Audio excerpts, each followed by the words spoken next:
சீறிக்கிட்டு அப்படியே நின்றுட்டு இருக்குது. யாருமே பக்கத்தில் போக முடியல. அந்த இடம் ஒரு கேஷுவலாக மாறணும் அப்படின்னா அந்த காளையை அடக்கி அமைதி ஆக்கினாதான் மறுபடியும் ஒரு பேக் டு நார்மல் சுச்சுவேஷனுக்கு அந்த இடம் மாறும். அந்த ஊரில் இருக்கிற ஒரு சில பேருக்கு மட்டும்தான் அந்த காளை அடங்கும். அவங்க யாருமே அங்கே இல்லை. ஆனால் அந்த க்ரௌட்ல இருந்த ஒரு சில பேர், ஆல்ரெடி அந்த காளையை அடக்கணங்களோட இருந்த ஒரு சில பேர், எங்களுக்கு இல்லாத அனுபவமா? நாங்க பார்க்காத காளையா? நாங்க பார்க்காத மாடா? நாங்க போய் அடக்குறோம்னு சொல்லிட்டு உள்ள போறாங்க. ஒருத்தராலையும் அந்த காளையை தொடக்கூட முடியல. எல்லாரையும் அடிச்சு வீசி தூக்கி போட்டுருச்சு. இப்ப என்னடா பண்றது அப்படின்னு பார்க்கும்போது அந்த கூட்டத்தை விலக்கிட்டு ஒரு சின்ன பையன் ஒரு என்ட்ரி ஒண்ணு கொடுக்கறான். உங்களுக்கு தான் தெரியும்ல, டேய் எங்களாலே முடியல, நீ எல்லாம் என்னத்தை போய் கிழிக்க போற? எங்களுக்கு அவ்வளவு அனுபவம் இருக்குது, நாங்களே அடிபட்டு ஓரமா படுத்து கிடக்கிறோம். இவன் விளையாட்டுத்தனமா ஏதோ பண்ணிட்டு கிடக்கிறான், பாவம் அந்த காலை கிட்ட போய் அடிபட்டு சாவ போறான். பச்சா பையன், அந்த பையன், இந்த பையன், அண்டர் எஸ்டிமேட் பண்றது, ஏளனமா பேசுறது, இப்படி ஒரு பக்கம். இன்னொரு பக்கம் பரிதாபப்பட்டு, ஐயோ பாவமே, இப்படி தனியா போய் மாட்டிக்கிட்டானே அந்த காலை கிட்ட, என்ன பண்ண போறானோ அப்படின்ட்டு ஒரு பக்கம் பரிதாபப்பட்டு பேசுறாங்க. அந்த சின்ன பையன் எதுவுமே காதலையே போட்டுக்காம ரெண்டு பாக்கெட்லையும் கையை விட்டுக்கிட்டு ஸ்டைலா கெத்தா தில்லா அப்படியே உள்ள போறான். ஒரு ஸ்டெப் எடுத்து வைக்கிறான், அந்த காலை அப்படியே சீறிக்கிட்டே நின்றுட்டு இருக்குது.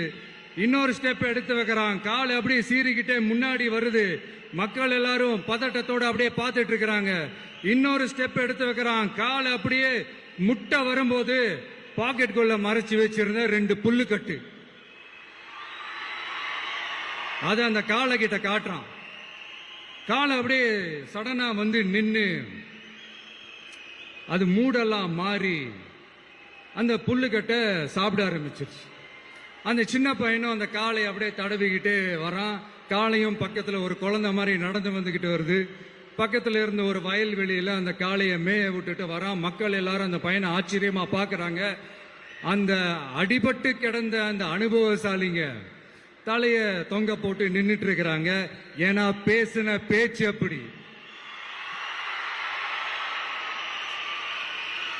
வாய் இருக்குன்றதுக்காக நக்கலுமா நையாண்டியுமா நச நச நச நசன் ஒரே பேச்சு.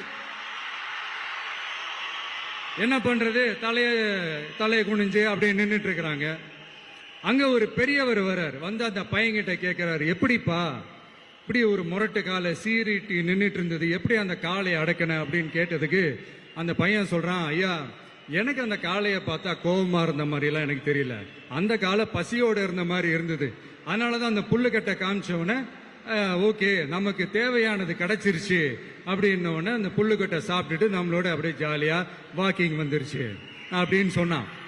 இத கேட்ட அந்த பெரியவர் சொன்னாராம், இந்த சின்னவங்க பெரியவங்க அனுபவம் இருக்கிறவங்க அனுபவம் இல்லாதவங்க இதெல்லாம் விஷயமே கிடையாது. யாரா இருந்தாலும் அந்த சூழலுக்கு ஏத்த மாதிரி அந்த சிச்சுவேஷனுக்கு தகுந்த மாதிரி என்ன பண்ணி அந்த ப்ராப்ளம சால்வ் பண்றான், ஏது பண்ணி அந்த ப்ராப்ளம சால்வ் பண்றான், அதுதான் விஷயமே, அதுதான் மேட்ரு.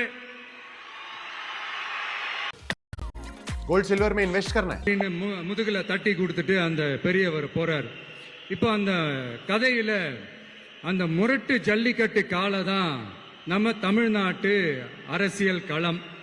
அந்த பெரியவர் தான் நம்ம தமிழக மக்கள்.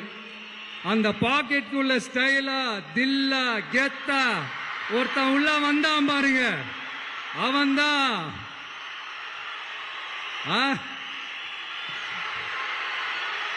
நான் இல்லைங்க, நான் இல்லை, நானு நீங்க நாம எல்லாருமா சேர்ந்து மாபெரும் மக்கள் சக்தியா இருக்கக்கூடிய நம்ம டிவிக்கு